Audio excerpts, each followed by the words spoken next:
Price lord. ಎಲ್ಲರಿಗೂ ಕೂಡ ಈ ಜೀವದ ರೊಟ್ಟಿಯ ಕಾರ್ಯಕ್ರಮಕ್ಕಾಗಿ ನಿಮ್ಮನ್ನು ಪ್ರಭು ಯೇಸು ಕ್ರಿಸ್ತನ ನಾಮದಲ್ಲಿ ಆಹ್ವಾನಿಸಿಕೊಳ್ಳುತ್ತೇನೆ. ಕರ್ತನು ನಮ್ಮನ್ನು ತನ್ನ ವಾಕ್ಯಗಳಿಂದ ನಮ್ಮನ್ನು ಬಲಪಡಿಸಿ ಸ್ಥಿರಪಡಿಸುವಂಥ ದೇವರಾಗಿದ್ದಾರೆ.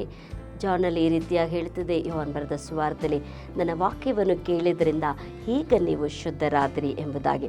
ಅದರಿಂದ ದೇವರ ವಾಕ್ಯವನ್ನು ಕೇಳುತ್ತಾ ನಮ್ಮ ಜೀವಿತಗಳು ಶುದ್ಧವಾಗುವಂಥದ್ದಾಗಿದೆ. ಅದರಿಂದ ಈ ದಿನ ಧ್ಯಾನಕ್ಕೆಂದು ಎಬೇಸರ್ ಬರೆದ ಪತ್ರಿಕೆ 4ನೇ ಅಧ್ಯಾಯ 27ನೇ ವಾಕ್ಯವನ್ನು ನಾನು ಓದಿಕೊಳ್ಳುತ್ತೇನೆ. ಸೈತಾನನಿಗೆ ಅವಕಾಶ ಕೊಡಬೇಡಿರಿ. ದೇವರ ನಾಮಕ್ಕೆ ಮಹಿಮೆ ಉಂಟಾಗಲಿ. ಈ ವಚನ ಹೇಳುತ್ತದೆ, ಸೈತಾನನಿಗೆ ಅವಕಾಶ ಕೊಡಬೇಡಿರಿ ಎಂಬುದಾಗಿ.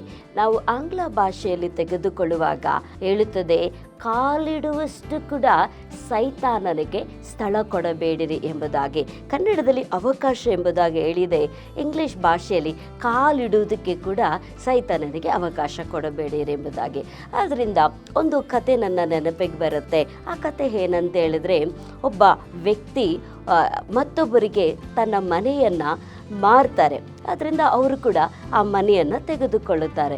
ಆಗ ಆ ಓನರ್ ಹೇಳ್ತಾರೆ, ಎಲ್ಲ ದುಡ್ಡನ್ನು ತೆಗೆದುಕೊಂಡು ಅವರಿಗೆ ಮನೆ ಪತ್ರ ಎಲ್ಲ ಬರೆದು ಆದರೆ ಹೇಳ್ತಾರೆ, ನಾನು ಆಗಾಗ ಈ ಮನೆಗೆ ನಾನು ಈ ಊರಿಗೆ ಬರ್ತೀನಿ, ಈ ಊರಿಗೆ ಬಂದಾಗ ಸ್ವಲ್ಪ ಈ ಮನೆಗೆ ನಾನು ಬರ್ತೀನಿ ಅಂತ ಹೇಳ್ತಾರೆ. ಸರಿ ಆಯಿತು ಅಂತ ಹೇಳ್ತಾರೆ. ಅವಾಗ ಹೇಳ್ತಾರೆ, ನಾನು ಮತ್ತೆ ಈ ಬ್ಯಾಗು ನನಗೆ ತಗೊಂಡು ಬರೋಕ್ಕಾಗೋದಿಲ್ಲ, ಆದ್ದರಿಂದ ಈ ಬ್ಯಾಗನ್ನು ನಾನು ಅಲ್ಲಿ ಒಂದು ಹಾಣಿ ಹೊಡೆದು ಅಲ್ಲಿ ನಾನು ತಗ್ಲಾಕೋತೇನೆ, ನಾನು ಬಂದಾಗೆಲ್ಲ ತೆಗೆದುಕೊಂಡು ಹೋಗ್ತೇನೆ, ನಾನು ಬಂದಾಗೆಲ್ಲ ಇಲ್ಲಿ ಇಟ್ಟೋಗ್ತೇನೆ ಅಂತ. ಅದೊಂದು ಚಿಕ್ಕ ಹಾಣಿ ತಾನೆ, ಒಂದು ಬ್ಯಾಗ್ ತಾನೆ, ಪರವಾಗಿಲ್ಲ ಇಟ್ಟು ಹೋಗ್ರಿ ಎಂಬುದಾಗಿ ಅವರು ಮನೆ ತೆಗೆದುಕೊಂಡವರು ಹೇಳುತ್ತಾರೆ. ಆದ್ದರಿಂದ ಅವರು ಅವಾಗ ಬರ್ತಾಯಿದ್ರು, ಆ ಚೀಲನ ಹಿಡ್ತಾಯಿದ್ರು, ಮತ್ತೆ ತೆಗೆದುಕೊಂಡು ಹೋಗ್ತಾಯಿದ್ರು, ಮತ್ತೆ ಬಂದಿಡ್ತಾಯಿತ್ತು. ಅದೇನು ಅವ್ರಿಗೆ ದೊಡ್ಡ ವಿಷಯ ಅನ್ನಿಸ್ಲಿರಲಿಲ್ಲ.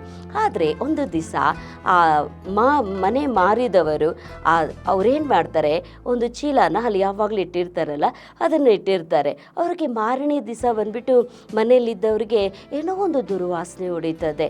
ಸರಿ ಅಂತ ಸುಮ್ಮನೆ ಆಗ್ತಾರೆ, ಏನೋ ಇರುತ್ತೆ ಬಿಡು ಎಂಬುದಾಗಿ ನೆನೆಸಿಕೊಳ್ಳುತ್ತಾರೆ. ಆದರೆ ದಿನ ಕಳೀತಾ ಆ ಬ್ಯಾಗಲ್ಲಿ ಇದ್ದಂಥ ದುರ್ವಾಸೆನ ಅವ್ರ ಕೈಲಿ ಸಹಿಸ್ಕೊಳಕ್ಕೆ ಆಗಲಿಲ್ಲ. ಕಾರಣ ಅದರಲ್ಲಿ ಒಂದು ತಲೆಯನ್ನು ಇಟ್ಟು ಅದು ಕೆಟ್ಟು ಹೋಗುವಂಥ ಸಮಯದಲ್ಲಿ ಅದು ದುರ್ವಾಸನೆ ಹೊಡೆದು ಆ ಮನೆಯಲ್ಲಿ ಅವರಿಗೆ ಇರೋಕ್ಕೆ ಆಗಲಿಲ್ವಂತೆ. ಆದ್ದರಿಂದ ಅವ್ರು ಏನು ಮಾಡಿದ್ರು, ಆ ವ್ಯಕ್ತಿನ ಕರೆದು ಆ ಚೀಲನ ತೆಗೀರಿ ಅಂತ ಹೇಳಿದಾಗ, ನಾನು ತೆಗೆಯೋದಿಲ್ಲ, ನಾನು ನಿಮಗೆ ಫಸ್ಟೇ ಹೇಳಿದ್ದೇನೆ, ಈ ಆಣಿ ನಂದು, ಈ ಸ್ಥಳ ನನ್ನದು, ಅದರಿಂದ ನಾನು ಇದನ್ನು ಕೊಡೋದಿಲ್ಲ ಅಂತ. ಆಗ ಮನೆ ತೆಗೆದುಕೊಂಡವ್ರು ಹೇಳಿದ್ರಂತೆ, ಈ ಮನೆಯೂ ಬೇಡ, ನಮಗೆ ದುರ್ವಾಸನೆಯೂ ಬೇಡ, ಏನು ಬೇಡ ಎಂಬುದಾಗಿ ಮನೆಯನ್ನು ಬಿಟ್ಟು ಓಡಿ ಹೋದ್ರಂತೆ. ಅದೇ ಥರನೇ ಪ್ರಿಯರಾದ ದೈವ ಜನರೇ, ವಾಕ್ಯ ಹೇಳ್ತಿದೆ, ಸೈತಾನನಿಗೆ ಕಾಲಿಡುವಷ್ಟು ಕೂಡ ಅವನಿಗೆ ಅವಕಾಶ ಕೊಡಬೇಡಿರಿ ಎಂಬುದಾಗಿ. ಅದರಿಂದ ಈ ಸ್ಥಳದಲ್ಲಿ ಕೂಡ ಸೈತಾನನ ಕಾರ್ಯಗಳು ಏನೆಂಬುದಾಗಿ ಈ ಭಾಗಗಳನ್ನು ನೀವು ಓದಿ ನೋಡುವಾಗ ಅವನು ಯಾವ ರೀತಿಯಲ್ಲ ಮನುಷ್ಯನನ್ನು ವಂಚಿಸುತ್ತಾನೆ, ಎಂಥ ವಿಧವಾದಂಥ ಆ ಯೋಚನೆಗಳನ್ನು, ಕಾರ್ಯಗಳನ್ನು ಒಬ್ಬ ಮನುಷ್ಯನ ಜೀವಿತದಲ್ಲಿ ತಂದು ಅವನನ್ನು ಹಾಳು ಮಾಡುವಂತೆ ಜನರನ್ನು ಸೈತಾನನು ಪ್ರೇರೇಪಿಸುತ್ತಾನೆ. ಈ ಕಾಲದಲ್ಲಿ ಕೂಡ ನೋಡ್ರಿ, ನಾವು ಟಿವಿಗಳಲ್ಲಿ, ನಾವು ನ್ಯೂಸ್ಗಳಲ್ಲಿ ನೋಡುವಾಗ ಇಲ್ಲಿ ನೋಡಿದ್ರು ಕೊಲೆ, ಒಬ್ಬ ತಾಯಿಯೇ ತನ್ನ ಮಕ್ಕಳನ್ನು ಕೊಲ್ಲುವಂಥ ಪರಿಸ್ಥಿತಿ, ತಾನು ಎತ್ತ ತಾಯೇ ತನ್ನ ಮೊಲೆಕೂಸನ್ನು ಸಾಯಿಸುವಂಥ ಒಂದು ಪರಿಸ್ಥಿತಿ ಆಗಿದೆ. ತಂದೆ ತನ್ನ ಮಕ್ಕಳನ್ನು ಕೊಲ್ಲುತ್ತಿದ್ದಾರೆ, ಗಂಡ ಹೆಂಡತಿ ತನ್ನ ತಮ್ಮನ್ನು ಕೊಲ್ಲುತ್ತಾರೆ, ಮಕ್ಕಳು ತಂದೆ ತಾಯಿಯನ್ನು ಕೊಲ್ಲುತ್ತಾರೆ, ತಂದೆ ತಾಯಿ ಮಕ್ಕಳನ್ನು ಕೊಲ್ಲುತ್ತಾರೆ. ಅದರಿಂದ ವಾಕ್ಯ ಹೇಳುತ್ತದೆ, ಸೈತಾನನಿಗೆ ಇರುವಂಥ ಅವಕಾಶ ಅವನ ಕೊಂಚವೇ ಎಂಬುದಾಗಿ ಹೇಳಿ ಯಾರಲ್ಲಿ ನುಂಗಲಿ ಎಂಬುದಾಗಿ ಅವನ್ನು ತವಕ ಪಡುತ್ತದೆ ಎಂಬುದಾಗಿ. ಇನ್ನೊಂದು ವಾಕ್ಯ ಕೂಡ ನಾನು ನಿಮಗಾಗಿ ಓದಿಕೊಳ್ಳುತ್ತೇನೆ ಈ ಸಮಯದಲ್ಲಿ ಕೂಡ. ಯಾಕೋಬನ ಬರೆದ ಪತ್ರಿಕೆ 4ನೇ ಅಧ್ಯಾಯ 7ನೇ ವಾಕ್ಯ, ಹೀಗಿರಲಾಗಿ ದೇವರಿಗೆ ಒಳಗಾಗಿರಿ, ಸೈತಾನನು ಎದುರಿಸಿರಿ, ಅವನು ನಿಮ್ಮನ್ನು ಬಿಟ್ಟು ಓಡಿ ಹೋಗುವನು.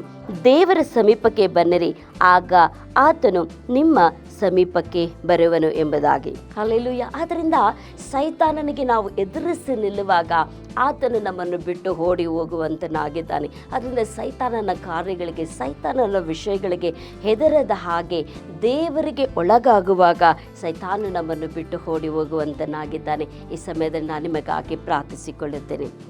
ಪ್ರಿಯ ಪರಲೋಕದ ತಂದೆಯಾದ ದೇವರೇ, ನಿನ್ನ ನಾಮಕ್ಕೆ ಸ್ತೋತ್ರವಾಗಲಿ ಕರ್ತನೆ. ಅಪ್ಪ, ನೀವು ಕರ್ತನೆ ವಾಕ್ಯ ಹೇಳುತ್ತದೆ, ಸೈತಾನನ್ನು ಎದುರಿಸಿ ಅವನು ನಿಮ್ಮನ್ನು ಬಿಟ್ಟು ಓಡಿ ಹೋಗುವನು ಎಂಬುದಾಗಿ. ಆದ್ದರಿಂದ ದೇವರೇ, ನೀವು ನಮಗೆ ಅಧಿಕಾರವನ್ನು ಕೊಟ್ಟಿದ್ದೀರಿ. ಹಾವುಗಳನ್ನು, ಚೇಳುಗಳನ್ನು ತುಳಿದು ಅವುಗಳ ಶಕ್ತಿಗಳನ್ನು ಮುರಿಯುವಷ್ಟು ಅಧಿಕಾರವನ್ನು ನೀನು ನಮಗೆ ಕೊಟ್ಟಿದ್ದೀರಿ. ಅದಕ್ಕಾಗಿ ಸ್ತೋತ್ರ.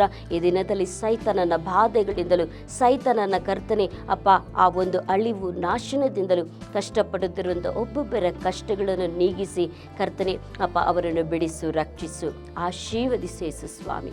ಯೇಸುವಿನ ನಾಮದಲ್ಲಿ ತಂದೆಯಾದ ದೇವರೇ, ಆಮೇಲೆ ಕರ್ತನು ನಿಮ್ಮನ್ನು ಆಶೀರ್ವದಿಸಲಿ. ಈ ಸಂದೇಶ ಭಾಗವನ್ನು ನೀವು ನೋಡೋದಕ್ಕಾಗಿ ನಿಮ್ಮೆಲ್ಲರಿಗೂ ಕೂಡ ಕೃತಜ್ಞತೆಯನ್ನು ಸಲ್ಲಿಸಿಕೊಳ್ಳುತ್ತೇನೆ. ಕರ್ತನು ನಿಮ್ಮನ್ನು ಆಶೀರ್ವದಿಸಲಿ. ಆಮೇಲೆ